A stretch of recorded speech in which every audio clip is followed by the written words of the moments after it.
Forged on the gridiron in September. Perfected in the magic of March. For the fans who love the crunch of the pads. Prefer a dunk. And expect nothing but the best. This was the Big Ten. Now this is Bigger Ten. Here's Steve Dace. And I am not used to that yet. I think I just saw the state of California in our opening graphics package. But it's here. The brave new world is upon us. Welcome to the season premiere of Bigger Ten. Since we have been doing this show, this is the fourth different version of the Big Ten Conference that has materialized. And something tells me it still won't be the last. There still may be a little bit more to go. But Aaron McIntyre, brother, happy summer to you. How weird was that just to see those graphics up there and to see some of the graphics over my shoulder right now? Yeah, it's very weird. Shout out before we get going anywhere else on this program on this day.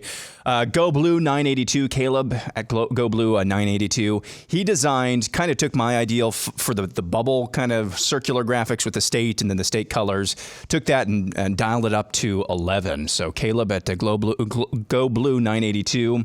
You'll get a credit at the end of the each episode for that as well. But he did a great job with those bubbles. I kind of manipulated them into some of the more motion graphics that you see. But I was just putting, because I am a procrastinator, you know this about me, I was putting this off to the last moment. Finally got the finishing touches on like the end slate, the intro there, the background that you see, some of the graphics that you'll see come later on. I was just putting some of the final touches on them, and I started to see rumors rumbling that the ACC is about to explode. Are you serious? Yeah. I did not see this. Are you serious? Yeah, I just saw. I think it was Josh Pate that was that posted the cryptic GIF of the water, the glass of water rumbling right now, and saying this is the ACC at the moment, as if something is coming. So, Caleb, we might be calling you again. He already got Florida State ready for us. He did that got it ready last year. Yeah. Nice, very nice. I mean, it looks great. It's just. Forgive me, I'm not used to seeing it yet. I knew it was coming. We've been waiting for this for 2 years, but it still seems weird. But, Aaron, we're going to start off with traditionally what is one of our most favorite shows to do every single year. And I want to make sure we always do, but I want to make sure we especially give Athlon Sports credit for this, because I was listening to the Athlon Sports College Football podcast last week, and both hosts were lamenting how many media outlets are doing shows off of their work and not giving them credit for it. So I wanted to make sure that they got full credit for it. And we do that every year. But of course, you guys know the Lindy's is out, the Athlons is out. Phil Steele's is going to be out here around the 4th of July. And the Athlons does a phenomenal job. But the best feature that really, I think, sets them apart from everybody else are those anonymous coach quotes that you get from them every single year. And this year, now, this took longer than ever before because now, Aaron, we've got 18 teams to go through. But we kind of took a summary of those quotes for all 18 teams. We're going to go through the first 9 in alphabetical order. We're going to go through the first 9 here in the first segment, and then after the break, go through the second 9 and just kind of respond to what anonymous Big Ten coaches have said about their fellow Big Ten programs. You ready to go? Yeah, let's do this. And before we get into this as well, because we always try to play this game with as much as we said it. Who said it? Yeah. How well do you think the transition, especially for the 4 new teams, is actually going? How well do you? Because if you've been in the same conference or been around the same conference for even a few years, you know, where we've got probably these teams on our schedule, these teams on our schedule, especially for the 4 new teams, it's like this is a completely different landscape. I feel like as an Iowa fan, we've only got 2 different games on our schedule than what we might have had regularly. For them, like half their schedule is way. How do you think that transition is actually? Well, the style of play they're going to is just dramatically different. And that can work for your advantage or against it, right? I mean, we don't see a lot of offenses in the Big Ten like what Lincoln Riley does, for example, you know? And they don't have a lot of defenses like we have several of in the Big Ten. So on one hand, you could say they can scheme some stuff up that a lot of our defenses don't have to face on a regular basis. On the other hand, you're going to be dealing on a week-to-week basis with a level of physicality that even at another major conference level, you may not be accustomed to. So That's a great point. Not to mention, how many of the quotes do you think that we're going to look at came from the 4 new schools? It would be hilarious if like Dan Lanning, who's not even been in the Big Ten yet, is just dropping dimes and shooting missiles at people anonymously in a league he's yet coached a game. Yep. That's kind of funny. And I could see the guy, remember his pregame speech against Colorado last year? We're not here for clicks. We're here for wins. You remember that? Yeah. I could see him being the kind of guy that's like just absolutely just dropping bombs on a bunch of teams he hasn't even played yet. I love him. I love the guy. I would love that. The legend would even grow from there. Well, let's begin alphabetically. We start with Illinois. Quote, Brett Bielema might not be on the hot seat, but this is definitely a prove-it season for him. It feels like they lost their momentum. This isn't a bad roster at all, but if they have another losing season, the momentum will be gone. I think that's overstating it. Just a little bit. Yeah. I know they were our quiet confidence team heading into last season, and they kind of laid an egg on a lot of fronts. I think it's taking it too far to say that they've lost their mojo. However, I think by the middle of this season we'll know if that statement is true or not. I think, and I guess that's kind of what it's saying too. But to make that definitive statement right now, I think that's jumping the gun a little bit too much. Who do you think these quotes came from? I don't know why, I immediately thought PJ Fleck. See, I was thinking the same thing. Yeah. Because he's got enough seniority now in what was that same division. And Illinois has kind of been a thorn in his side. Yep. Yeah. Yep.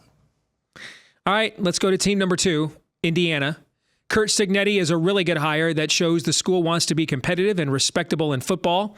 The competition in this league is still above them, or the competition level in this league is still above them, but they should look more talented, especially on offense. I think I agree with every single word of that. Yeah, I was actually pleasantly surprised just from a Big Ten objective as best as I can standpoint. And I think I said as much that Indiana was actually able to land this guy, but they were. And so he came from James Madison last year, for those of you that don't know, where they had a great year. Yeah. So this is kind of the Midwestern version of Maryland. I could see that kind of being where Indiana's lane is here. If Indiana is in the Midwest, I know there's a debate about that, what have you. So I could see them kind of being in the same boat. If they have a good, competent coach, they can, if they catch lightning in a bottle, they could be good. And I think this sounds like a Ryan Day quote. I could see that too. There's something where it comes across as polite, but there's an underlying patronizing there. Yeah. Yep. By the way, sneaky early game. I think UCLA's first Big Ten game Friday night is at home against Indiana, isn't it? Oh, yes. Yeah, you're right. And that's after, I think they're coming back from playing Hawaii, I think. And then I think they have LSU after that. LSU plays USC and UCLA in the same non-conference year, by the way. So that could be a sneaky kind of game. And I got to tell you, I like Dan Lanning too, at least what I've seen of him so far. I like what I've seen out of Curt Cignetti so far. I mean, the dude has not backed down. And yeah, you can say, hey, we're coming after Michigan, Ohio State. And you're like, sure, Jan. Okay, I get that. But, the old Yogi Berra line, half of this game is 90% mental. And there are wins to be had in this league aside from the top tier, I think, just on culture and confidence alone. And that's you thought maybe Tom Allen was about to tap into that, and then it turned out that was basically just another COVID year charade. Mm-hmm. But I'm old enough to remember when Bill Mallory made Indiana a pretty consistent bowl team, even a team that was played Michigan State for the Big Ten title one year. When I was a kid growing up. So, and I do think if you can build that culture. And they do have money there, like every Big Ten team does. I could see that they could be a team that most years is, hovering somewhere around bowl eligibility at least. I could see that. Don't see why not. Yeah, don't see why not. I mean, if he can infuse that, what you were just articulating, into his team, make them believe, then there's no reason why not. And again, we're going to remind ourselves of this, remind the audience of this over and over again. But we're going to have to redefine what successful and good seasons are with increasing frequency. Yep. Because other than if you're at the cream of the crop at the very top with limited mobility in the middle class of the Big Ten and the Power 2 conferences, that's what we're really talking about here. a good season might be 8-4. It might be 7-5. That might be a really good season, actually. So we just have to, when we're talking about success at Indiana, we're not trying to be patronizing here. It might be a 7-5, 8-4 season. That might be a really, really good season, like objectively good season for a team like that in a conference like this. Given their history, no question. Let's talk next about your Iowa Hawkeyes. Quote, everything here is automatic except the offense. I don't think anyone really knows what that's going to look like, but the idea that Brian Ferentz was the sole problem on offense, no way. That strikes me as Brett Bielema. Oh, yeah. I thought either Nebraska or Michigan. Really? I could definitely see that Matt Rule being with this. Yeah. I can't see Michigan being that invested in it. They don't play all that often. Well, I mean, they've played frequently over the past 3 years, Okay. Actually, once a year the past 3 years. That's true because of the Big Ten championship. Yeah, I forgot about that. Okay. So I could see that coming from Michigan's You're camp. right. We did play you guys twice for the Big Ten title. I forgot about that. Yeah, I think Brett Bielema, that's a pretty good call there. I think that's actually really good analysis. We really don't know what Tim Lester will be able to do. What I do like about your offense, you want to interject on that point before I move on? I haven't heard anything about route trees so far this offseason. I know that's fresh route for those trees. of you that don't know, in every fan base and message board community and, has like its own like inner dialogue about things that its coaches and players bring up that either are highlighted or grading.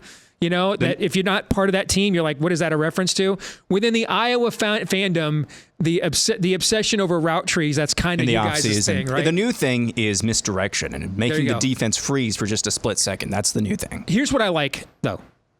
Right now, there are 2 quarterbacks on the roster that I think are prepared to be better than any quarterback play Iowa had all of last year. Correct. Because Cade McNamara went into the year hurt, remember? Everybody forgets about that. Got hurt like the first scrimmage or something, okay? And we never really saw him at full health. We may not this year, but if we don't, Brendan Sullivan did a fine job for Northwestern last year. I think Brendan Sullivan 100% healthy based on what I saw last year is better than 70% Cade McNamara and way 100% better 100% to Deacon Hill. Yes, too. absolutely. So to me, unless could you have a quarterback injury bug at the same school 2 years in a row? You could. It's really something like, who did you piss off in the heavenlies for that to happen?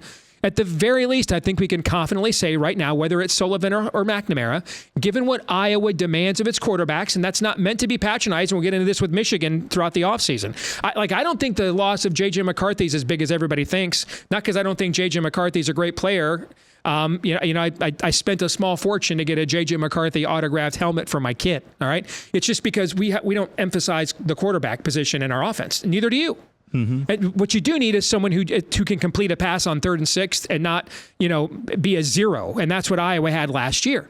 So at the very least, you're going to look at a typical Phil Parker defense and competent quarterback play for 12 games, barring something unforeseen in the injury bug at that position 2 years in a row, which I just can't see happening. Yeah, saying they have 2 quarterbacks on the roster better than the quarterbacks they had last year, the bar is not very high, but it doesn't mean that that's not true. They are both, Brendan Sullivan, say what you want to. I think the quarterback is demanded more of at Northwestern than it is at Iowa. Absolutely agree with that. I'm kind of excited to see what he looks like.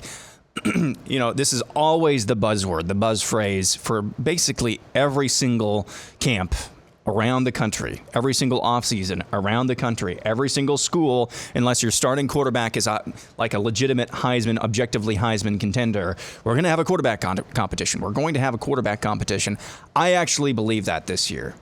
And nothing against Cade McNamara. It's unfortunate. It's not his fault that he's had injury issues. But even at 75% or 50%, what he was showing, I was like, man, again, that's a really tough judge. That's a really tough way to judge a guy. But even from things that I was hearing before he got hurt prior to the start of last year, I'm like, not really totally sure he is completely what he was billed as, or he's had several injury problems. He got banged up. And I think the COVID year for us, he got banged up in 2020 and 2022. It could just be as simple as that. Yeah. But I'd like to see an actual competition, and I think they actually will have one. I'm actually buying the Kool-Aid on that this year. Let's move on. All right, let's talk about Maryland. They have a lot of talented individual pieces on both sides of the ball. because Mike Loxley is an elite recruiter, but the knock on the program is that they're missing something to make the whole greater than the sum of the parts. Basically, this is the summary of anonymous coach quotes for Maryland every year. Yeah. It's just worded differently, but it's the same sentiment every single year. And this sounds a little bit like James Franklin, maybe to me. Elite. He uses that word. Yes, because he loves the word elite. Yeah. Yes. So, but I think that's a pretty good summation, and I think that's a similar kind of team to what they look like again this year, and that's why they'll be hovering somewhere around probably 6 to 7 wins. Yep, I didn't have much more to add than that. It sounds like James Franklin. This is the same descriptor of Maryland. It could be a lot worse. But it's the same thing, the same conversations we've had about Maryland every single year for the last 4 or 5 years at least. All right, next. Your three-time defending Big Ten champions, if I do say so myself, the Michigan Wolverines. Quote, the defense will lead the way for them. They're basically turning over the entire offense. This is going to be a massive transition, even though they kept on Sharon Moore. They'll take a step back, but maybe not as far as you think. Is Alex Orji still on your team? Yep. I'm just wondering, is he the fastest quarterback you have? I know there's like 15 quarterbacks competing for the job. Yeah, I mean, Alex Orji. But I know that he was a special kind of in terms of overall athletic testing results, regardless of position, just your size, strength, and speed ratio, he was the top athlete on last year's team. Yeah, so because of what you said earlier, Michigan doesn't require much out of its quarterback. Why wouldn't you just name him the starting quarterback? Because of the level of athleticism and playmaking that he can actually bring to the table should he need it. Because J.J. McCarthy, he was athletic as well. He could make some plays when he needed to on his feet, but I don't think he never struck me as explosive as Alex Orji is. So if I were you guys, that's kind of where I would be going. Well, one of the things, and people always laugh a lot of times when you talk about you're going to have a guy in your scout team mimic another team's star player in practice. We literally had Jalen Milroe on our scout team before the Rose Bowl. I mean, Alex Orji and Jalen Milroe are the exact same player, almost the exact same dimensions, same throwing motions, same backgrounds, almost the exact same player. So we did get a good look at Jalen Milroe before the Rose Bowl last year with Orji. And if you look at Jalen Milroe's arc last year, Aaron, took over an uncertain quarterback room from a highly decorated player, plays Texas at home early in the year. Yeah. And doesn't play well, gets benched, and then at the end, by the way, who's Michigan play earlier in the year at home, Texas? Yeah. I mean, the parallels there are pretty striking. I do think I would look out for Jack Tuttle in that he's a 7th-year guy, so he has seen it all. And because and he's more mobile than you think too, because we don't ask a lot of our quarterback, and with that early game at Texas, I could see a scenario where he might get the early nod. And Orji is still kind of a package player until we get later in the year. I could see that scenario as well. So another thing on this too, isn't this season, given the circumstances, isn't this about as ideal as possible, given the conversation around the team for first-year coach Sharon Moore? Isn't this ideal as possible? Ohio State, everybody's picking Ohio State. You're the national champion. You still have all of that depth left over from the last 3 or 4 years of development. And you have basically, for all intents and purposes. There's no pressure on Michigan at all. No pressure. None. None whatsoever. This is an ideal situation. Michigan is more likely to be picked 4th in the Big Ten than first. Yeah. That gets to the last part of this. They'll take a step back, but maybe not as far as you think. They're not going to be 15-0. We don't have the kind of depth we had last year for sure. Yeah, you're going to be in a position where you're the defending national champion and you're going to be sneaking up on people. That's a weird position to be in, but I would want to be in that if I were. I agree. And Ohio State's doing nothing to take the pressure off. You got Urban Meyer out there saying this is the most talented Ohio State team I've ever seen. Basically saying to Ryan Day, this is it, brah. Yeah. We'll get to that a little bit later on. So Who do you think this is? This could be one of the new coaches. I could see Dan Lanning saying this. I could see Lincoln Riley maybe because he plays us later in the year. Yeah. And so does Dan Lanning for that matter. Yeah. By the way, good year to have Michigan season tickets. Michigan State, Oregon, USC, Texas. Have you, I don't know if you do this. Maybe I shouldn't admit this publicly, but sometimes when I have a few moments to spare, I daydream and I go on the ESPN app and just look at the schedules week by week. Weber State versus Washington at 10 o'clock at night on BTN, that's calling my name. 10 o'clock at night. And we're going to have some conference games that are going to start at 10 o'clock at night. I know. You got some 1 a.m.s in you? You know I do. Yeah. You know that I do. Yeah, absolutely. All right, let's talk about Sparty, Michigan State. Quote, Jonathan Smith is a great coach, agreed. And his offense can really be effective in the Big Ten, agreed. They basically ran a Big Ten program in Oregon State. But, agree with this too, it will be a bumpy transition after the last few years the roster has been through. The culture change from Mel Tucker is pretty massive, end quote. I agree. I go back to our last episode of last year. We did the spring game summation. And, I mean, Michigan State's roster, it looked very year zero-ish to me. And the reason why the carryover from Mel Tucker, Aaron, is so important is because he based his program mainly on transfer portal recruiting, remember. And so that meant there was a revolving door all the time. I mean, Jonathan Smith is not taking over a team with a big base of high school players that just haven't done anything yet but need developed.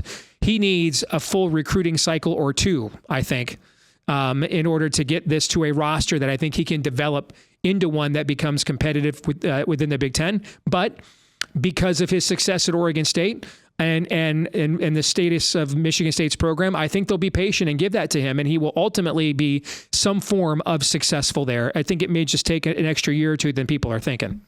Are we settled then that in terms of the long term, now I'm not talking about giving your team a jump start, but in terms of the long term, we have enough examples now of living and dying by the transfer portal? Yeah. It's not the way. Yeah, you can't build a program on it. It gets to the broader conversation about the state of college football right now, is that it's almost impossible. You got to just pick your poison. Try to develop guys and risk that they'll transfer out within a year or 2 years, or go to the transfer portal and, miss or hit on maybe one or two of those guys.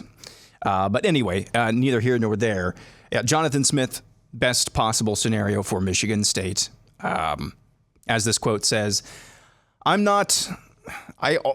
excuse me, got something caught in my throat. I'm not totally sure. I could also see the new guys saying this as well. One of the new guys. Because they would have coached against him. Exactly. Yep. So, and this doesn't really strike me as an existing or somewhat original Big Ten coach. And they would have known Mel Tucker too, because he was at Colorado. Correct. So I think this came from one of the new guys. Which one? I'm not quite sure. I could see Chip Kelly, maybe. Yeah. It could have even been Jed Fish. He was in the Pac-12 too. Yeah. So. But your point about you can't build it on the transfer portal, except for basketball, where we're dealing with a limited amount of players, right? So like Alabama didn't return like any player of consequence from last year's team that was the number one seed in the NCAA tournament and then went to the Final Four. All right. But what we see in Major League Baseball is you cannot build a team on free agents. You build through your farm system, and free agents put you over the top. We see this in the NFL, okay? You build through the draft, and free agents put you over the top. Same thing is true here in college football. You're just not going to be able to maintain that year to year because, especially with coaching changes, you're losing so many guys to the transfer portal. And I just think Jonathan Smith is he's going to face that music from a roster standpoint for the first year or two. All right, let's go to Minnesota. Quote, transfer quarterback Max Brosmer could be a really exciting player in that offensive system. The new defensive coordinator, Corey Heatherman, is known for a big attacking scheme. Minnesota doesn't have the personnel that allows you to blitz like that. So to me, this had to be somebody that plays Minnesota a lot and keeps really in. Like I can just tell you right now, this was not Sharon Moore. All right. Michigan does not have this level of in-depth knowledge of Minnesota's inner workings in June or April, actually, when this would have been published. All right. So, I hate to keep going back to the well, but this kind of reads like Brett Bielema to me again. Yeah, I could kind of see, this is more Brett Bielema than an Iowa, because it's not the head coach necessarily. It could be the head coach that's making these anonymous coach quotes, as I understand it. It could be an assistant coach, because I could see Fickle too, with the emphasis on the defensive scheme. I could see that. I could maybe see Phil Parker as well if he was the one who gave this quote for Iowa. But I agree, it's got to be somebody who knows this team and this roster fairly well and views them as a recruiting peer. So you're using these transitions, meaning that you're recruiting against some of the same kids. You know what I'm saying? You're right. Yeah. So we'll see how the new defensive coordinator does there. It's not like they've it's not like they've sucked on defense necessarily. No. So we'll see where that goes. But that's not been their problem. The problem is consistent play at the quarterback position. Correct. Yeah. So we'll see. Kaliak Menace, I'm going to miss saying that name. Well, you could get to say it again because he's the starting quarterback at Rutgers now. Oh, son of a gun. Yep. All right, let's close out. This is the last one for this segment, right? Yeah. Nebraska, quote... one more, Northwestern after this. Thank you. Quote, they're going to break through this year. It's just a question of how big. It's all about Dylan Raiola. They've tried to slow play it as much as possible, but he's clearly their best option. Defensive coordinator Tony White is going to be a head coach soon. That's a pretty sunny outlook there for the Huskers, and I think much of it is deserved based on what I saw in the spring. Yeah, I wonder if this is not David Braun, maybe. Could be. I'm not totally sure. Because it comes across as nice. Yeah, exactly. No, we used to do that with Pat Fitzgerald, too. It was a nice quote. It had to be Pat Fitzgerald. Yeah. So apple's not falling far from the tree there. So this is a almost surprisingly sunny quote. It's not like you and I have been down on Nebraska necessarily. You were really high on this Raiola dude, weren't you, after spring ball? Yeah. So that's going to be an exciting storyline, especially given what's coming up in feedback of the week at the end of this program, given where Nebraska has come from. But, I think it's probably... It's probably David Braun. That's what, if you put a gun to my head. And I don't know much about Tony White either. That quote there at the end. So again, I know they were great on defense last year with him. Yeah. So we'll see if they can do it 2 years in a row. But again, I need them to show it to me. That's what I'm going to keep saying about Nebraska until they do. All right, let's close out part one. Speaking of David Braun, here's Northwestern quote. David Braun might go down as one of the best interim coaching jobs in the history of the game. This is a team in desperate need of a consistent offensive identity that they can recruit to, end quote. This is also very wooden. I could see this from Kirk Ferentz. I was just going to guess Kirk Ferentz. Yeah. So, and he's absolutely right. Much deserved praise, as we pointed out on numerous occasions. But I don't know what you do at a place like Northwestern. Pat Fitzgerald, this might be getting into the weeds as well.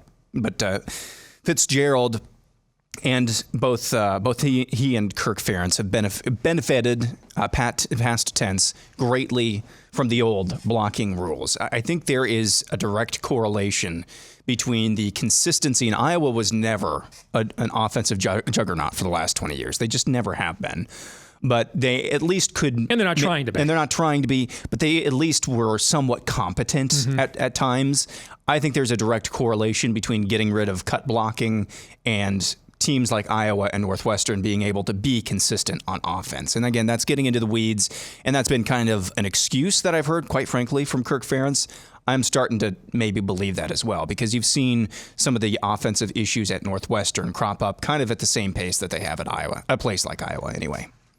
All right, we'll come back. We've got the next 9 teams to go through their anonymous coach quotes. We'll do that here in a moment. All right, back here on Bigger 10, Steve Deace with Aaron McIntyre. Aaron, let's get to part 2 of the anonymous coach quotes, courtesy of Athlon Sports and their preseason college football annual. A quote on Ohio State. It's not national title or bust, but it is certainly beat Michigan or bust. Nothing matters until they can get Michigan off their backs in November. This is maybe the most talented roster Ryan Day has had since he took over. All of the ingredients are there. You took a guy who had let's just face it, that's not a bad job at UCLA. He just wanted out.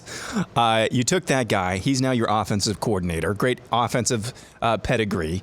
You have the pieces again. Receiver is great again. You have an All-America, or at least approaching All-America running back in Quinshon Judkins. You've got the Kansas State quarterback as well, who's Will Howard. No shrinking violet either. All of the pieces are there. Defensively, they finally had a really good year last year, in my estimation. They did, yeah. And so, yes, it's Michigan or bust this year. As good of a position as I would like, at least surrounding the program, for Michigan's coach Sharon Moore to be in his first season. Like you said earlier, they are not shying away from the pressure over in Columbus whatsoever. Not whatsoever. And I'm just thinking, it's going to come down to that last Saturday, the last Saturday of the season, Saturday of the regular season anyway. And Michigan, again, could be sneaking up on Ohio State. Michigan could come in with 1 or 2 losses, okay, but still have a shot at maybe the college football playoff. And they could sneak up on Ohio State again. I'm not sure if that's going to happen, but all of the pieces you would think are in place yet again for Ohio State. They don't really have, in my estimation, not wishing this to happen, obviously, other than getting hit with an injury bug at key positions or maybe in the trenches, something like that. They don't really have much of an excuse this year. I think it is put up or shut up time for them. And I could see this coming from somebody like Greg Schiano, who's familiar with both of these teams because they were in the same division, but doesn't have necessarily a vested interest because of the level that program is at. Yeah, that's a good call. I think that it's fascinating to me what Ohio State has done here because it's a familiar formula, okay? Go get a quarterback who is not prolific but a game manager plus who can make 3rd and 5 a first down with his legs. That sounds familiar. Go try to get the 2 most dynamic running backs in the same backfield you can. That sounds familiar. Use much of your NIL to convince a bunch of guys who would have been 2nd or 3rd day picks in the NFL draft to come back one more time and, quote, finish the job. That sounds familiar. And then use the transfer portal to bring in, a select highlight group of guys that fit your culture and will fill in to become immediate impact dudes. That sound familiar to you? Yeah. You know why it sounds familiar? It's Michigan. It's exactly what Michigan did. And this is just so interesting to me. I mean, I can't even imagine going back and telling my 2019 self, 2020 self on this show that we would be having these conversations. Because I remember when Jim Harbaugh was feeling the pressure that he couldn't beat Ohio State, what did he do? Brought in Josh Gaddis, changed up his offense, tried to go speed and space, tried to emulate Ryan Day as OC. Didn't work, got blown up even more. And then he decided, you know what, man, if I'm going down, I'm going back to my roots. He went Rocky 3. All right, he got out of Gold's Gym, went back to the streets and worked out with Apollo Creed and just essentially brought 80s power football with a spread offense, basically an Iowa fan's wet dream. Okay, that's essentially what Michigan did, and he rode it to 3 championships and a natty. And so I see Ohio State now, just with more talent, trying to do what we did but failed, emulate the team that kept beating you. It'll be interesting to see how this all plays out for sure. I would say, encouragingly though, if you're going to go the emulation, imitation is the sincerest form of flattery. Mm-hmm. I would rather go with the ground and pound thing because at least you're getting it. You cannot just choose to have speed and space. That takes a lot of intangible things, a lot of talent for that. Yep. Maybe you have that, maybe you don't, and you don't find that out until the season begins. But when it comes to ground and pound, when you come to the more physical game, that is where it gets into a choice. You just have to motivate your guys to make the choice. And I also think that this could have been, I think if they had landed Cam Ward, they would not be doing this. This would have been your traditional, Cam Ward, basically buy a Cam Ward Heisman future right now because he's throwing for 40 touchdowns, right, with those receivers. Mm-hmm. But Miami outbid him. And so who was the next best quarterback on the market and what was not a great quarterback market in the transfer portal this year? Because the other guys, Sayan and Nolan, these are true freshmen. You're asking a lot of them in a must-win, beat Michigan year with a freshman quarterback. So your other option was Will Howard, who's kind of who's basically a poor man's J.J. McCarthy, essentially. And so I think that's when they went. I think that's why they went out and got Quinshon Judkins. I bet you they don't go get Quinshon Judkins if they get Cam Ward. Maybe they try to get another great receiver, or they use that money to bring in a tackle that can actually protect the quarterback this year. Okay, I think when they went to Will Howard, they realized they were good, and that's why Chip Kelly was brought in after Bill O'Brien left. I think they realized we're going to have to win this a different way this year. Yep. Yeah, that's a good point. All right, let's talk about Oregon. They're a playoff contender and can battle anyone in the league. They're as talented as well as as well coached as either Michigan or Ohio State.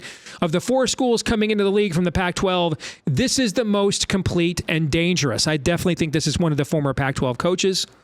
I could see this being Jed Fish. I could see this being Lincoln Riley, even Chip Kelly, who used to coach at UCLA, obviously. What do you think? I agree with the sentiment. They're probably this season. I might have said the same thing last season about Washington, but they're going to be kind of rebuilding this year and acclimating and transitioning to Jed Fish. But I think they are probably the most Big Ten ready team. Oregon. No doubt. No doubt. When you think back, the Ducks still have the Chip Kelly, I don't want to say stink, or I should say musk on them from that era where it's just super flashy, super fast, super high scoring, very, very just fast all over the place. They're not that team anymore. They're still very, very good. Guy. But yeah, he's an SEC guy. He knows how to play the physical game, and he showed that last year, especially, that he absolutely could. So physically, they are probably, of the new teams coming into the Big Ten, they are the most prepared. I could also see this. I saw the operative phrase there, coming into the Big Ten, as somebody who is already in the Big Ten as well. So I could see that as maybe somebody like Mike Loxley, but I could also see that being from Ohio State's offensive coordinator. I just mentioned his name and it's escaping me. Chip Kelly. I could see that from him as well. All right, next, let's talk about Penn State. Quote, they would have made a 12-team playoff last year, but they were so noticeably behind Michigan and Ohio State that it didn't really matter. This season is all on Drew Aller and how he develops with another new offensive coordinator. I could see this being Sharon Moore or someone at Michigan. Yeah, I could see that as well. And then you just have Athlon's rework the quote so it's not in the first person, basically. Yeah. Yeah. There were justifiably high expectations for Drew Aller last year. Justifiably so. And he did have a 25-2 touchdown to interception ratio. Yeah, that's really good. They've got to have some more pieces around him. Everybody yells at him for not throwing down the field more. Who is he supposed to throw down the field to? Yeah. Right? So I think there's been too much. I think there were probably too high of I think two things can be true at the same time. Too high of expectations for him last year. He wasn't a Heisman hopeful. Too high of expectations for him last year. Too much blame put on him coming into this season, because I've seen a lot of people getting all iffy on the guy, and I don't think that's necessarily justified either. So, they do have some new pieces. Can't remember the name of the wide receiver that they have off the top of my head, but they do have some pieces around him now that I hope he'll be successful. But I do think that James Franklin's system, whatever that is now, another offensive coordinator. Yeah, they brought in the Kansas guy who's a very good OC, but so was Mike Yurkovich, who they just brought in. He was very good too, and he flamed out as well. So it's always going to come down to whether or not the quarterback is complimented and can make plays simultaneously. So again, I don't know. I'm kind of in the same position, and it's not fair because they have drastically different, recent histories. I'm kind of in the same position I'm in with Nebraska, where I need to show me take the next step. I need them to show me that they can take the next step. And so far, especially the last 3 or 4 seasons, they've just not been able to. I'm not sure a guy has been dogged for a 25-2 touchdown interception ratio season in the entire history of college football more than Drew Aller has been. All right, let's, especially for a first-year starter. Yeah. All right, let's talk about Purdue. Quote, they brought in some really talented transfers, and a lot of their key guys are back. They need to develop their offensive line and receivers better, but expect them to improve overall this season. End quote. It's kind of a meh quote. Improve overall this season. That's about as generic as you can find. So, sure. I'm not really sure who this is coming from. It could be. I could see a Luke Fickell. I could see it's just so generic. I'm not really sure how much more. I like the Luke Fickell call. Yeah, I'm not really sure how much more bland you could get than that. So it doesn't really tell me a whole lot. And it's not like Luke Fickell's bland or anything. It's just that I tend to agree with that assessment from Purdue. He is kind of bland. So yeah, he's kind of bland. All right. Rutgers, quote, they turned the corner last season, and for the first time since Greg Schiano returned, they're going to have the depth to compete in this league, but they're still building and still significantly behind the elite of the league, end quote. I think we're both just determining anytime someone drops elite, James Franklin is the quote. We're just going with that as a default. Yeah, I'm good with that. And this is kind of the same.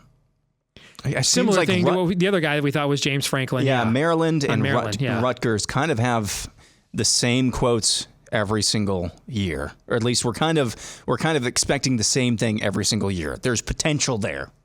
There's potential, but they still are in the lane that they are, which is bottom to middle of the Big Ten. Bottom to middle of the Big Ten. So, again, if there's a guy who's proven at Rutgers that he can turn it around, it's the guy that they've got coaching right there. But again, it's kind of the same thing that we've been talking about for the last couple of years with Rutgers. And you know what? They are going to preserve the legacy of Caitlyn McManus. I can't ever say his name right. Caitlyn McManus. Caitlyn McManus, thank you. I know that's big for you. I know you like that, too. I do. UCLA, quote, they're going to be really interesting to watch the next few seasons. That is coach speak for yikes. Yeah. It's been a real, listen to this quote, it's been a real quiet and real forgettable program for a long time in recruiting. Now, that's USC, isn't it? See, I'm going to guess Lanning. He's big into recruiting. Oh, that's true, and that's would have bombastic. Recruited against him. Yeah. But, Macho Man. Yeah, I could see USC too. But that is, if the first sentence is a college football coach's version of yikes, a second sentence is a college football coach's version of those are fighting words. Got a nice personality. Yeah. You know what I'm saying? Okay. Yeah. That's a yo. Wow. And it's no secret, Chip Kelly did not like recruiting. Just didn't like it. Yeah. Well, especially not in this era now. Yeah. He was a relentless recruiter at Oregon, but when he went back to college, he just, after being in the NFL, it was clear he did not want to wine and dine 16 and 17-year-old kids. Yeah. I'm not sure what to expect of UCLA, and this is going to be a common theme, especially when you've got 18 teams. I mean, kind of in the same situation, honestly, that Indiana is in.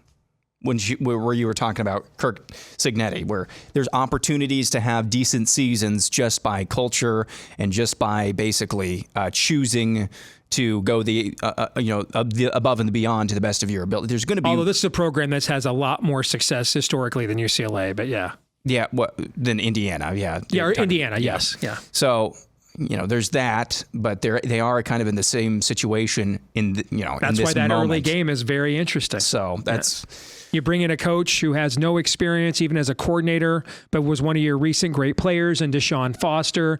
Eric Bieniemy comes back to college football as the OC. We're going to see. But I know this. All of these top tier programs now can't all be good at the same time. Nope. Someone has to be at the end of the bell curve, right?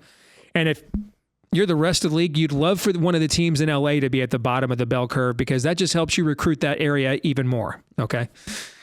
USC, as we go to the other side of the town, obviously they're replacing Caleb Williams, but the bigger question is that if they can get both lines playing better. They didn't look anything like the old USC glory teams in the trenches the last few years. Expect improvement overall with the new defensive system.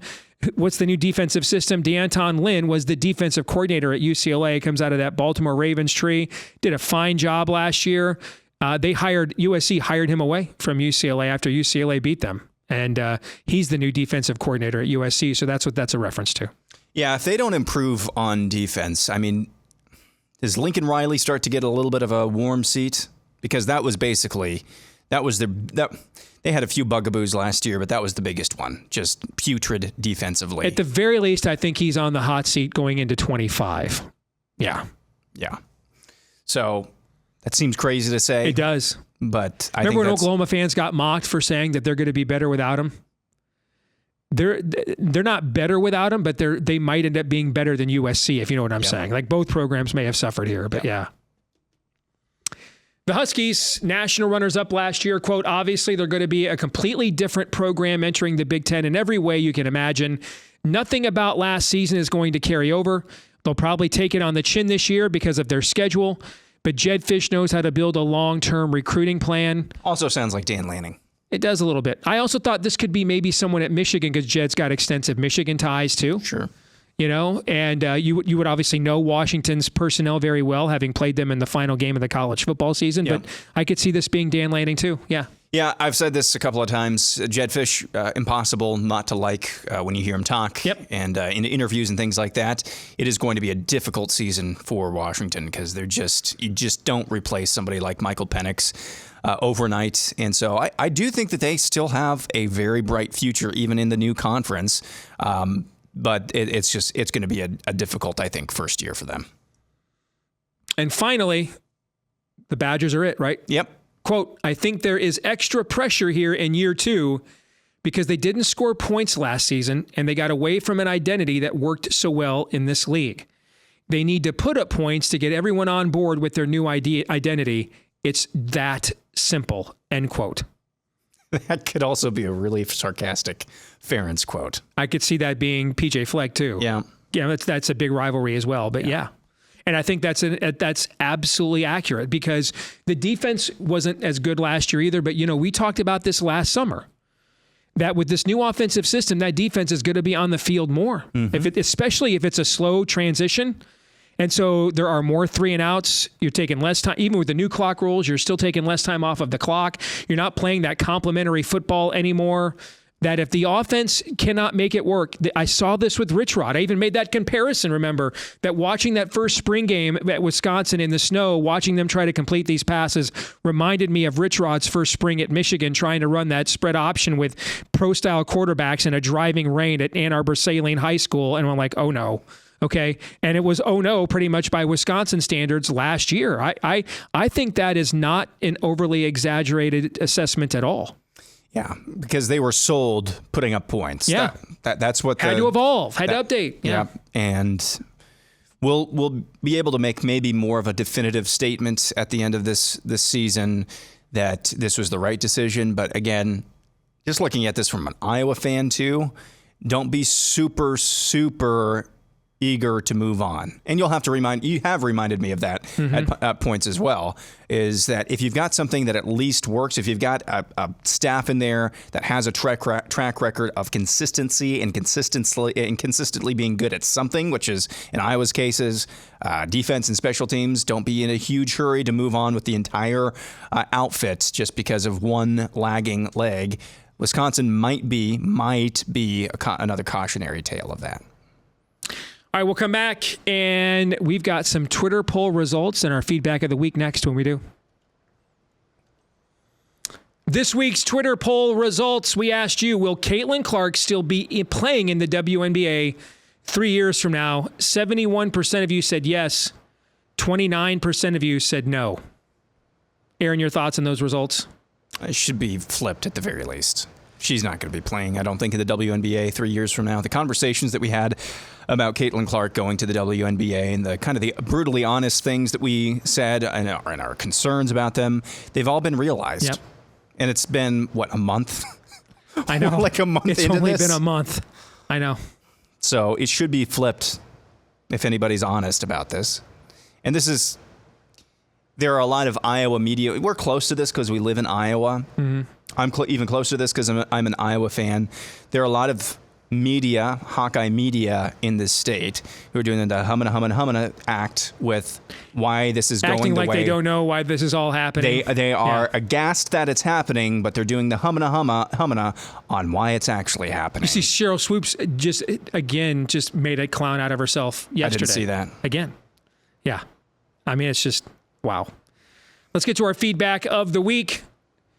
This wasn't feedback to the show, but it was a graphic our buddy Mark Rogers over at the Voice of College Football put up. And I just thought we had to mix this in somewhere to discuss it today. So I put it here if that's okay. All right. Northwestern is 63-60. That's 9 games better than Nebraska during the college football playoff era. Prior to that, from 1970 to 2013, Nebraska was 228 games better than Northwestern. I mean, I should have created a meme, just a picture of Delaney and just the word. Oh, I know. Whoops. Yeah. I mean, if Jim Delaney could hop in the DeLorean and go to the future and saw that was going to be Nebraska's performance, I'm just telling you, Missouri would have been invited to the Big Ten instead. I was just going to say that. It's not like Missouri has been a world beater. They've been a lot better than Nebraska has been. And frankly, a better league. Yeah. Yeah. Yeah, that just blows my mind. It blows my mind that we got Nebraska and like the worst version of Nebraska of all time. But I do think this year's team's going to be pretty good. I do.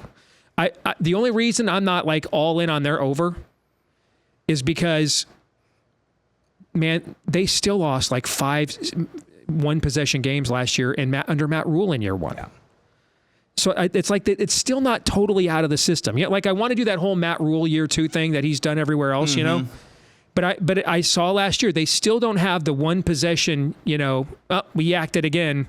We went Rory McIlroy back 9 at the U.S. Open again. Okay, it's still not out of their system yet. I need to see it totally out of their system before I can buy in that they could go like 9-3 or something. Wasn't it the Black Friday game? They had the ball with the chance to take the lead against Iowa and then just a ridiculous interception or something like that? Right after they had gotten the interception. Right. Yeah, they just traded interceptions. They got the interception from I was trying to run out. If I remember right, you guys trying to run out the clock, right? And Deacon Hill throws a pick, gives him the ball at the midfield, and Nebraska comes right back and throws another pick.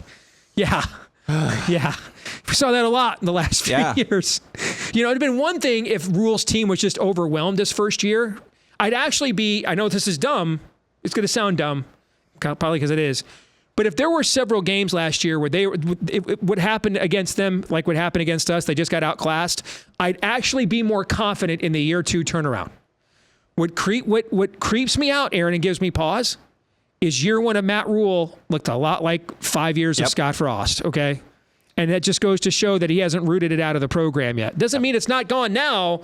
I need to see it first. I need to see one of these kinds of one-possession games where the other team makes the dumb mistake and they take advantage and win.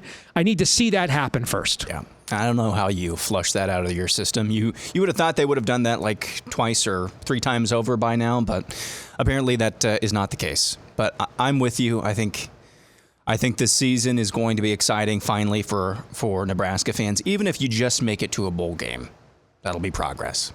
34 days till Big Ten. That was very good understated Hawkeye fan condescension there. I respected it. I didn't see the best part of it is I didn't telling even Nebraska fans, and it's true. Maybe you can make a bowl game this year. See, the best part of it is too. I didn't even intend it to be that, but you're right. That's the best kind. I mean, we're trying to figure out if Nebraska can make the Duke Mayo's Bowl. Yeah. When I was growing up, Nebraska would have turned down the Duke Mayo's Bowl and stayed home. Yeah. Okay. All right, that'll do it for this week's season premiere of Bigger Ten. It is good to be back. 34 days till Big Ten Media Days. I know. 34. It'll be here before you know it. So don't forget to like, rate, subscribe, share, follow, whether you're watching on iTunes, listening, or watching on YouTube and listening on iTunes and elsewhere. Help us to find more Big Ten fans just like you. You can follow us on X/Twitter in between episodes as well, at Bigger Ten. Until we see you again here next time on Bigger Ten, for Aaron McIntyre, I'm Steve Dace.